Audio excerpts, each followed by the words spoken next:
my wife Carrie's with Gage right now. He's having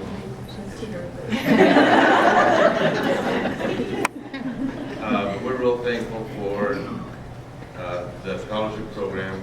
Without it, we wouldn't be able to let Gage go to preschool. Last year we had Elijah in the Head Start program, which was in Norwalk, and with that program not available there anymore, it's really helped out letting him go to preschool, which I think is a really valuable asset to a child. I think they're the only two kids we had that went to preschool, and it's already shown a big improvement in the way they can look at the world. They kind of understand things a little bit better in their attitudes and the way they can control themselves.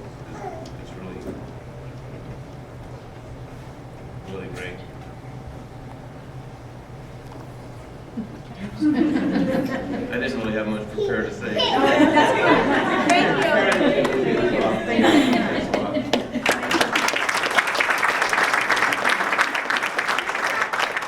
Next I'll have Whitney, and Whitney is representing the I-35 school district. I'm Whitney. I'm from I-35. Well, my daughter is. She's 4 years old. She's not here with me tonight. She's actually out picking a Christmas tree out with Grandpa. So I got out of the cold and she's a tree. Tall and skinny. It's been really helpful because without this, I really couldn't be able to afford taking Ian to school because I'm a single mom and well, it's tight. I live with my parents, so it's really tight. And qualifying for any kind of other assistance is basically impossible if you're a full-time mom and single. So it's really stressful. And she also does the activities and everything else, and it's really nice because the school's also helped her not only develop that way, but also the social skills and be able to control her things and everything else. So it's been really nice, and I take the stress and everything that's in school because it's expensive with the school and then the supplies and everything else. So thank you for being here.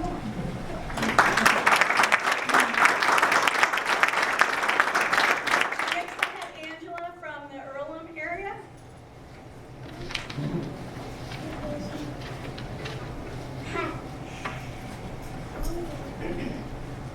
Hi, excuse the voice. I'm Angela Russell, and I am from the Earlham School District. I have a daughter that is the second year of receiving the scholarship tuition. In 2008, when she was born prematurely, and they told her she would have some developmental delays. The biggest delay that she had was speech.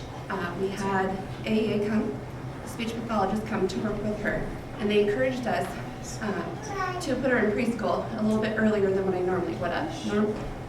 She has 3 older siblings, and all of them I put in for just 1 year, just the year before they started kindergarten. But Mary needed a little bit more extra help. So with the AEA, the speech pathologist, and the scholarship program, I was able to put her in a preschool program full-time. And now Mary is 5 and ready to start school in the fall.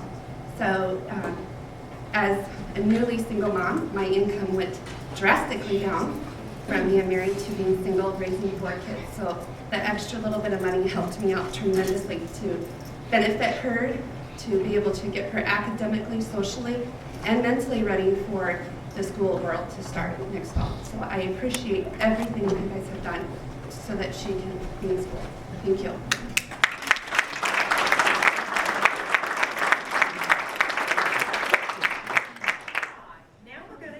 The impact of early care environments. So Val, or Myra, Val, you're on the line.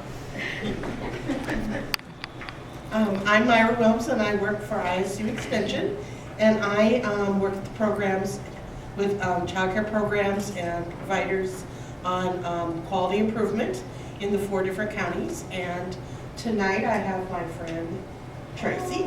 She is from a center in Desoto, Iowa, and she's going to just tell you a little bit about how I've been able to help her in her program.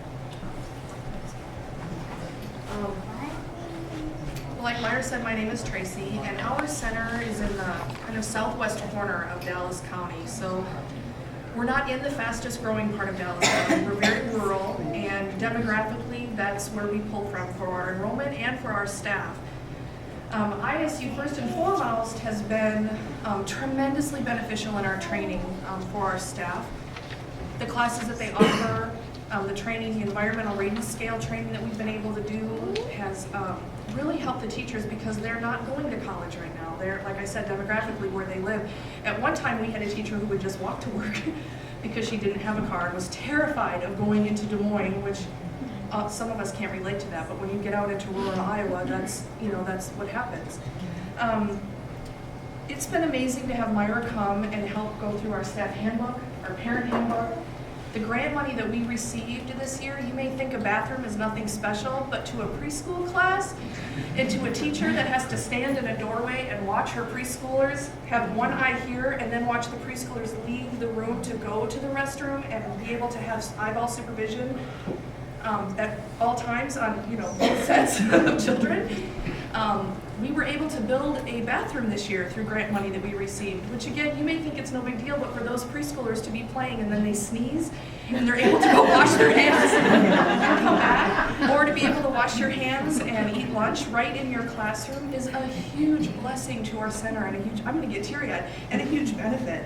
And we were fully licensed, but in order for us to have best practice in our center, that bathroom was enormous. Another thing we were able to do was we outfitted our 2-year-old classroom completely along the ITERS, which is the environmental rating scale. It's a research-based scale, and it is amazing to me, the 2-year-olds, the difference in their behavior once they had those materials versus when they didn't have those materials. So I know that through the extension and outreach and the grant money that we've received, it's been extremely beneficial. Michelle Greenow has come out and we have gone from a QRS rating of 2 and we're just on the cusp of a 4. We're so close, I can taste it. I'm just grateful that we've been able to achieve best practice in so many different ways, and I'm so grateful for Myra coming out and for Sarah Duffy coming and just all the work that they've put into us to help our center be wonderful.